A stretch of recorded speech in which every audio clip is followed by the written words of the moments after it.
السلام علیکم ورحمۃ اللہ وبرکاتہ۔ سیدنا ابراہیم علیہ السلام کا راستہ جب وہ نہ روک سکا تو سیدنا ابراہیم علیہ السلام نے کنکر مارے، اسے دوڑنا پڑا۔ اس کے بعد سفر یہ جاری رہا مینا کی طرف۔ یہ قربانی وادی مینا میں ہوئی۔ اسی مینا کی طرف جب چلتے جا رہے تھے تو باپ نے بیٹے سے میٹھی میٹھی باتیں کرتے جا رہے تھے، اور بیٹے نے باپ سے نہیں پوچھا کہ ہم ابا جان کہاں جا رہے ہیں۔ 7 سال کی عمر ہے حضرت اسماعیل علیہ السلام کی، اور پیغمبر کی اولاد تھی۔ پھر پیغمبر کی اولاد بھی پیغمبر ہوتی ہے۔ سیدنا اسماعیل علیہ السلام بھی پیغمبر تھے۔ بیٹا باپ کے نقش قدم پر ساتھ چلتا رہا۔ یہ فیضان نظر تھا یا کہ مکتب کی کرامت تھی، یہ فیضان نظر تھا یا کہ مکتب کی کرامت تھی، سکھائے کس نے اسماعیل کو آداب فرزندی۔ حضرت سیدنا ابراہیم علیہ السلام اپنے بیٹے کو جنگل کی طرف لے کر چلنے لگے۔ چلتے چلتے پھر جنگل میں جب جا پہنچے تو آپ نے اپنے بیٹے کو اپنے پاس بٹھایا اور اپنے آنے کا مقصد بیان کر دیا۔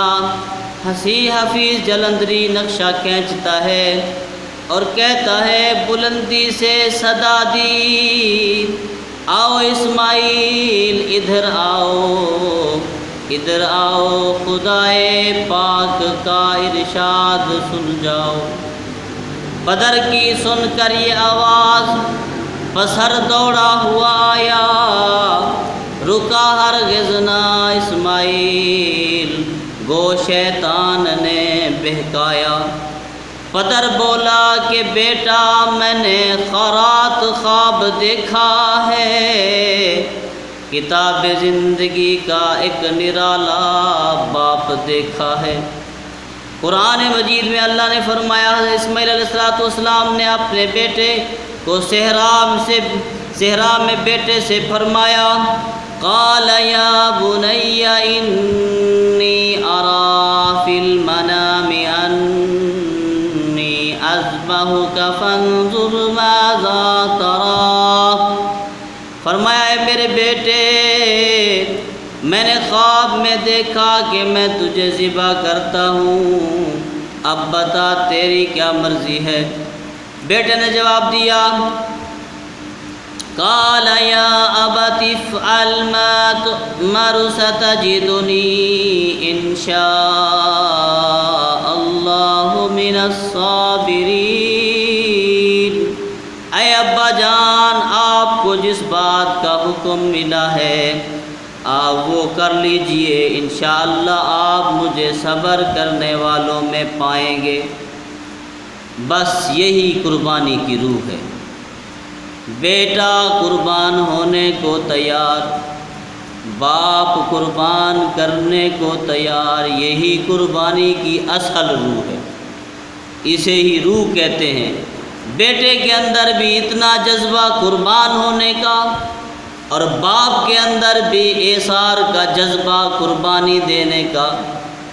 بیٹا قربان ہونے کو تیار، باپ قربان کرنے کو تیار، اور اللہ تبارک و تعالی نے دونوں کے دل کے ارادوں کو پڑھ لیا۔ جب پڑھ لیا تو اللہ تبارک و تعالی جان گئے تھے کہ یہ دونوں کی قربان ہونے کی رضا ہے، اور اسی رضا کو اللہ تبارک و تعالی نے پسند فرمایا کہ ابراہیم وَنَادَيْنَاهُ أَن يَا إِبْرَاهِيمُ، اور ہم نے پکارا اے ابراہیم، بے شک تو نے خواب کو سچ کر دکھایا، قد صدقت الرؤیا انا کذالک نجزی المحسنین، اور ہم مخلصین کو ایسا ہی صلہ دیا کرتے ہیں۔ ان ھذا لہو البلاء المبین۔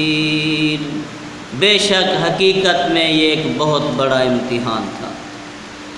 وَفَدَيْنَاهُ بِذِبْحٍ عَظِيمٍ، اور ہم نے ایک بڑا ذبیحہ اسماعیل کے عوض میں دے دیا۔ وَتَرَكْنَا عَلَيْهِ فِي الْآخِرِينَ، وَتَرَكْنَا عَلَيْهِ فِي الْآخِرِينَ، اور ہم نے آنے والوں میں یہ بات ان کے لیے رہنے دی۔ اب جتنا بھی آئیں گے قیامت تک سارے قربانی ادا کرتے رہیں گے۔ وجہ کیا ہے کہ تیرے دل کے جذبے کو دیکھا جاتا رہے گا، تیرے دل کے اندر کتنی محبت ہے، کتنا جذبہ ہے، کتنا خلوص ہے، کتنا کیسے تیرے ارادے ہیں۔